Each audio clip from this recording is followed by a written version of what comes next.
Senhores telespectadores, temos diante de nós um dos trechos mais extraordinários, mais autênticos, mais vivos de toda a paisagem portuguesa. É Ribeira Lima. Desde há muito tempo chamamos Ribeira Lima ao vale do Rio Lima. Nasce lá em cima, já nas montanhas galegas, desce aqui por entre estas várzeas verdes e vai além, se olharem bem, naquela garganta, acaba o rio e começa ao mar. É Viana do Castelo. A terra que está na nossa frente é Ponte de Lima. Ponte de Lima, o nome, ela outrora chamava-se apenas Ponte, porque não havia mais ponte nenhuma. Não havia ponte no Ave, nem no Cávado, nem no Mondego, nem em parte nenhuma. Havia a ponte, simples ponte, porque quem quisesse ir de norte para sul, passava aqui, passava na ponte. É claro, isso faz a extraordinária fortuna da cidade. Cidade não, porque se dá uma coisa muito curiosa, é que esta cidade nunca quis que lhe chamassem cidade. Cidade é para essas terras, essas terrasitas que lá vão trepando e metem e tal. Não. Esta é a nobre vila de Ponte de Lima, que já era vila no tempo da Condessa Dona Teresa, que lhe deu furor. Chegou-se a pôr, realmente, lá no Parlamento, o projeto, cidade, unanimemente, a que os poderes locais rejeitaram. Que superioridade que isto representa.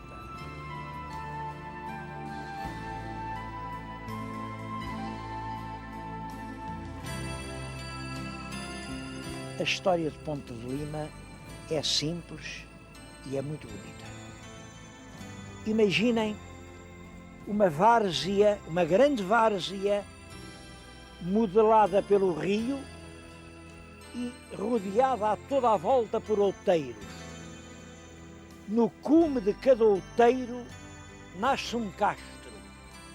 As povoações do castro entendem-se umas com as outras e assim nasce uma civilização. Eu penso que realmente o Rio Lima é a linha dorsal de uma civilização. Quando os romanos chegaram aqui, tudo isto estava instalado, os povos castrejos viviam nas suas aldeias, eles ocuparam o país e fizeram uma ponte. É muito importante isto da ponte. Fizeram uma ponte, exatamente esta ponte em que eu agora estou. O meu telespectador, se vir, vê a ponte, continua, vai até além já é Ponte de Lima, vê ali as águas do Rio Lima. Ora bem, aqui embaixo, se observarem com atenção, os arcos ainda são de construção romana. Lá estão as pedras típicas, quer dizer, este sítio aqui foi construído há cerca de 2000 anos. Bom, naturalmente depois, as torrentes do rio, que são impetuosas, são bravas durante o inverno, foram arrancando as pedras, destruindo os arcos, levando os tabuleiros nas grandes enxurradas, e a ponte foi construída, reconstruída, tornada a fazer, mas ela chegou até hoje. Vejam, é uma ponte lindíssima, em parte romana, estes arcos aqui são romanos, em parte medieval, em parte manuelina. O que importa é que nunca deixou de existir. E isso é muito importante. Reparem que agora temos uma grande estrada. É o Rio Lima. O Rio Lima vem lá de cima das montanhas galegas e vai até ao mar. Outra grande estrada, a estrada romana com uma ponte que atravessa o Rio Lima. No ponto em que atravessam, faz uma cruz e nasce uma terra. Essa terra chama-se, simplesmente, a Ponte. É na Ponte que a Condessa Dona Teresa, em 1125, confirma uma grande feira. Uma grande feira, era aqui que se juntava toda a gente quem vendia gado, quem vendia trigo, quem vendia metais, quem vendia cabedais, quem vendia ouro, vinham os ourivos, vinham os prateiros, vinham os judeus, vinham os onzaneiros, vinha quem trocava. E aqui era o grande centro económico do noroeste da Península Ibérica.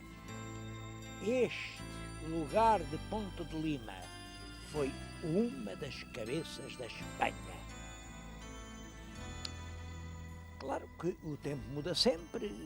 Quando chega ao século XIII, veio o rei Dom Afonso III, olhou para a foz do rio, olhou para a foz, que era um lugar quase deserto, e disse que bonita que ficava aqui uma vila, e fundou a vila de Viana. E depois, século XIV, XV, XVI, XVII, XVIII, Viana vai sempre ganhando caminho e Viana acaba por ser a cidade aqui do Alto Minho.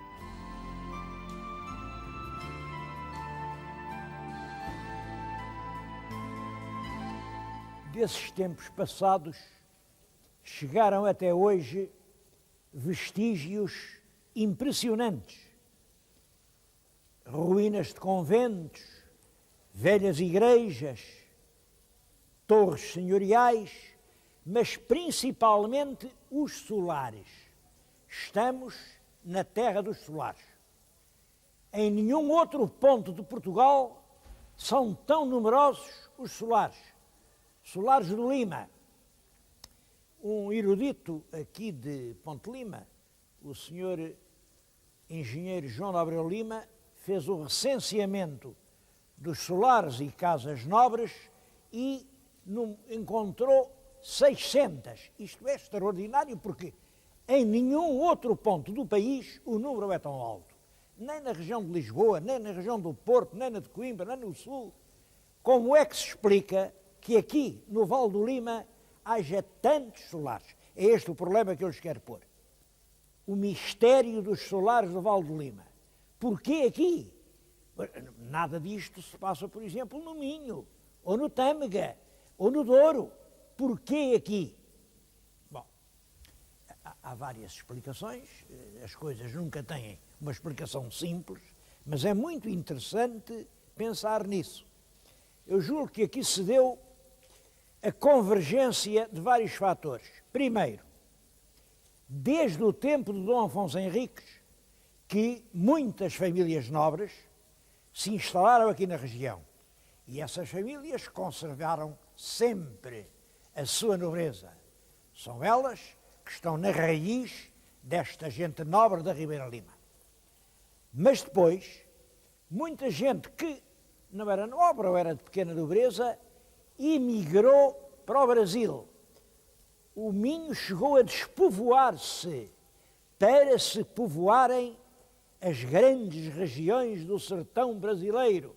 Então, na altura do ouro e dos diamantes, isto ficou quase sem braços para a agricultura.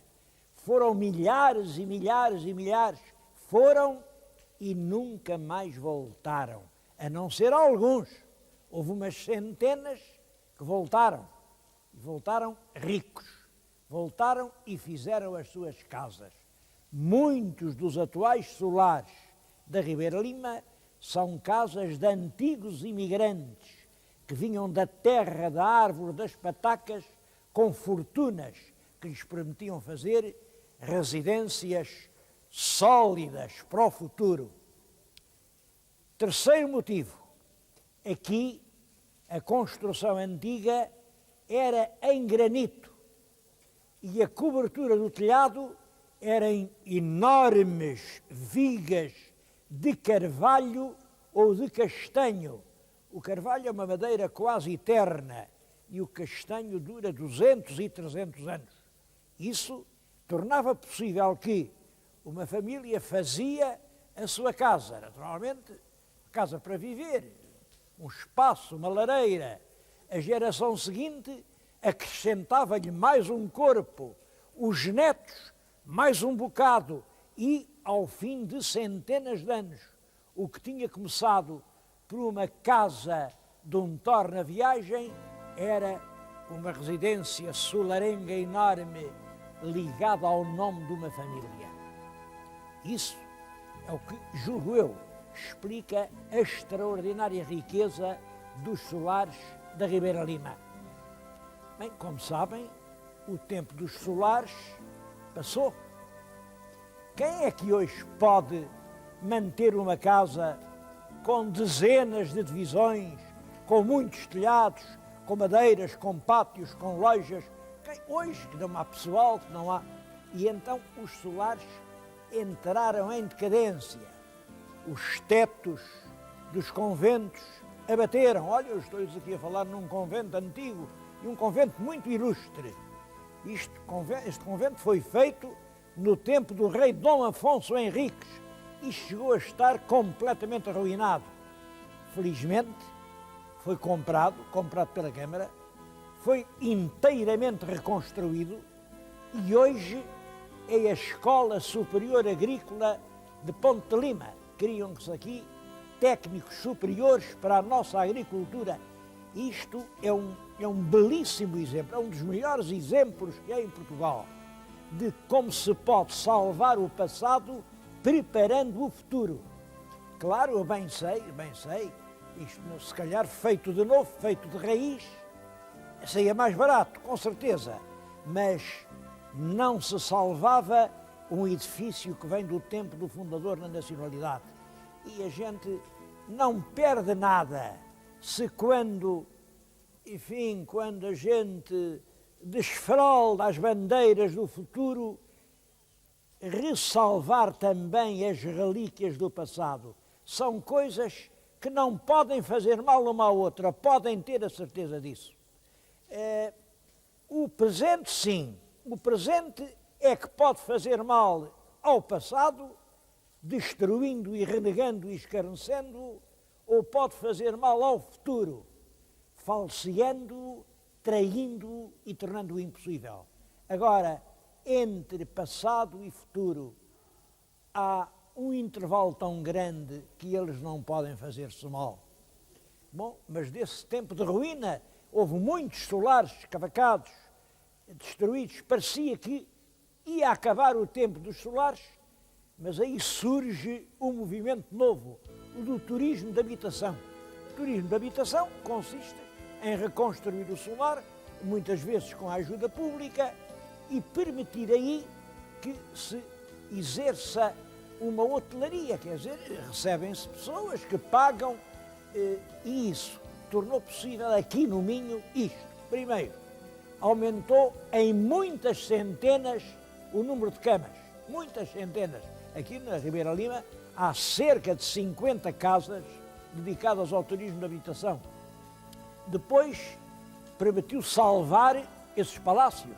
De outra maneira, estavam transformados em pedreiras e agora estão novamente de pé.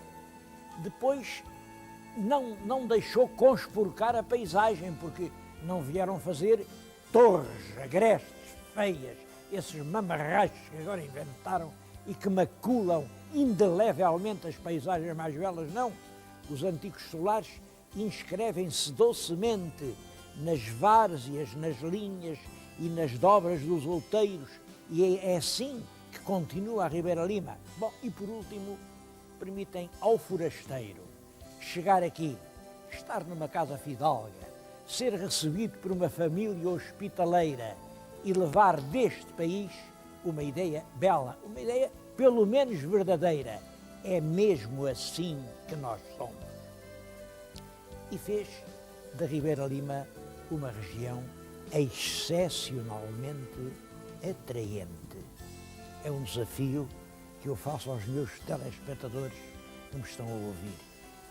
Venham à Ribeira Lima, venham conhecer alguns desses solares e verão que não perdem o seu tempo.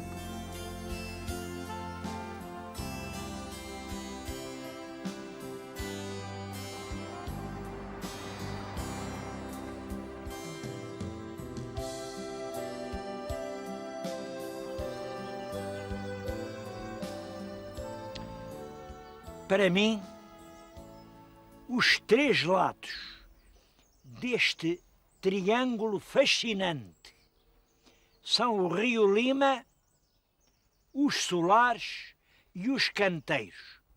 Já falei do Rio Lima, já falei dos solares e agora vou falar dos canteiros. Eu estou aqui numa curva da estrada que liga Ponte de Lima a Valença. Reparem, esta curva da estrada tem nem mais nem menos que uma exposição de escultores. Eu peço-lhes que prestem atenção à extraordinária beleza destas peças. Isto é um Santo António. É esculpido no granito. Bom, reparem que espantoso São Cristóvão. Força! Isto parece arrancado do pórtico de uma catedral românica.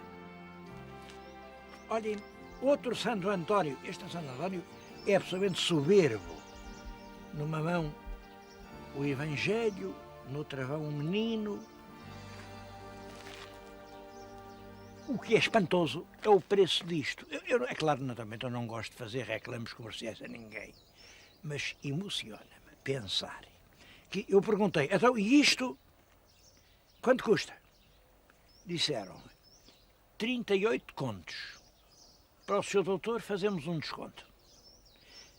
Devo dizer que estamos perante uma obra-prima de escultura popular que, vendida aqui, vai para esses standibecos de antiquários da Europa por 10 vezes mais. Bom, e é isto que se faz aqui. Isto é pedra arrancada aí nas grandes pedreiras da Serra d'Arga, e isto traz-me à ideia aquele texto do Padre António Vieira.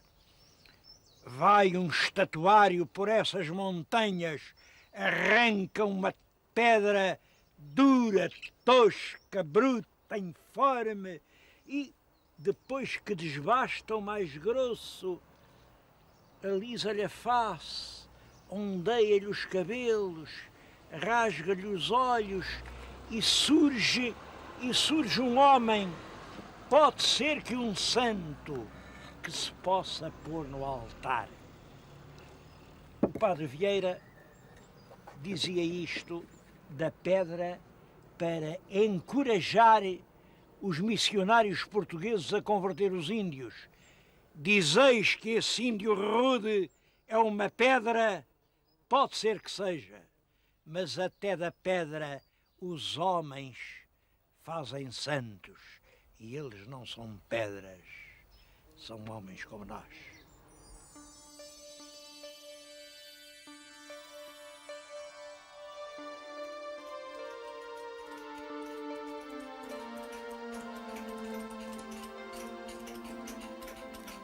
A arte dos canteiros não vai acabar no Vale do Lima. Há inúmeros canteiros a trabalhar. Eu vim aqui a uma oficina que me parece que é um belo exemplo.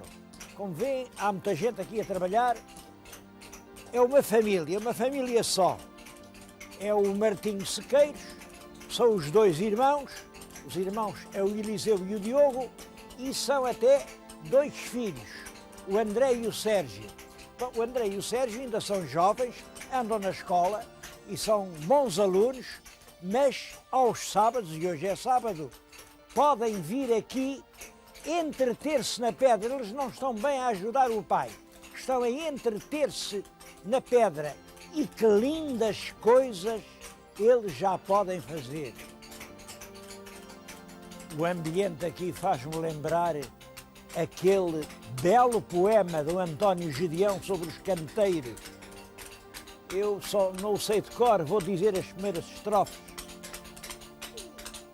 Álvaro Góis, Rui Mamede, filhos de António Brandão, naturais de Cantanhede, pedreiros de profissão, de sombrias cataduras, como bisontes lendários, modelam ternas figuras na brutidão dos calcários, no silêncio da nave, como um cinzel que batuca, soa sempre um truca-truca lento, pausado, suave, truca, truca, truca, truca, sob a abóbada românica, como um cinzel que batuca numa insistência satânica. Truca, truca, truca, truca, truca, truca, truca, truca. Álvaro Góis, Rui Mamed, filhos de António Bradão, naturais de Cantanhede, ambos vivos aqui estão. Truca, truca, truca, truca, vestidos de serrobeque e acocorados no chão. Truca, truca, truca, truca. É este mundo que ainda vimos encontrar no Val do Lima.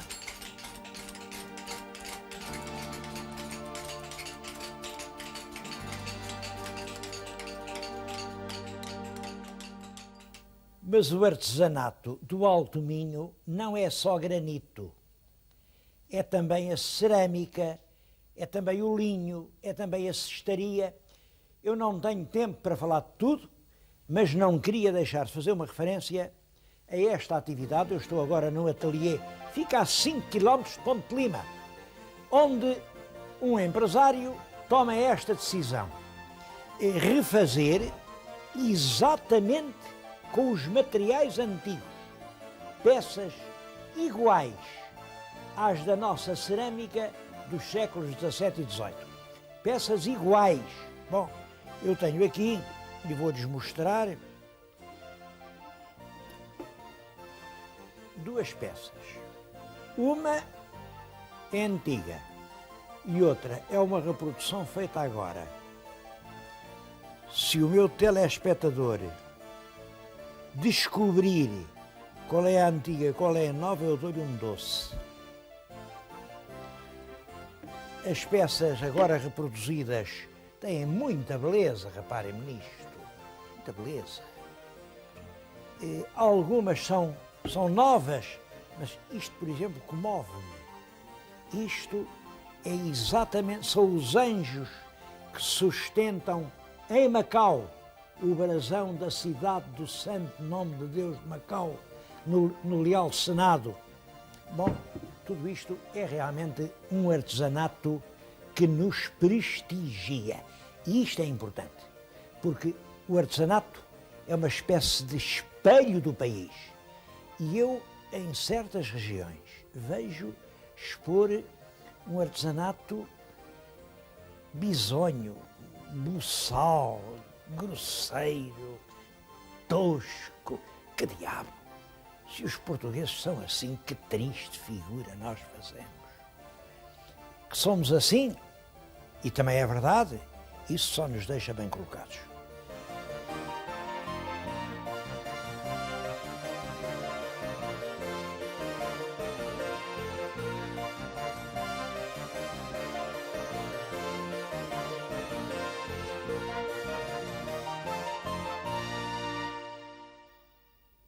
Mas existe uma outra forma especial e muito rara de artesanato aqui no Alto Minho. É a ourivesaria. Porque estes grandes rios, Minho, Lima, Cava do Ave, nos seus cursos deixavam pepitas de ouro.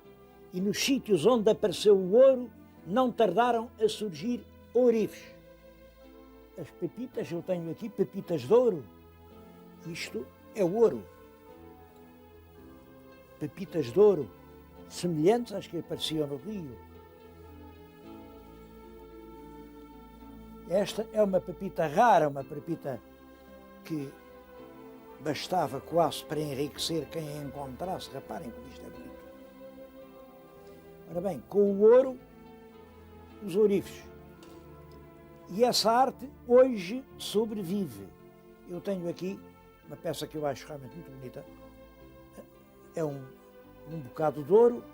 Está o cavalo de Santo Ovídio. É um cavalo que aparece, é uma gravura rupestre que está aqui em frente, na Serra de Santo Ovídio, e que aqui foi transmudada do rochedo para o ouro. Bom, mas há aqui isto, por exemplo, é um torques. Um torques dá perto de 3.000 anos. Era usado na civilização pré-romana, isto, como vêem, alargava-se, era isto que as mulheres podiam pôr aos pescoços. Há aqui muitas joias inspiradas nesses modelos primitivos, e essa habilidade de usar os velhos modelos e fazer peças de uma grande beleza, isso continua hoje aqui nos ourivos do Alto Minho.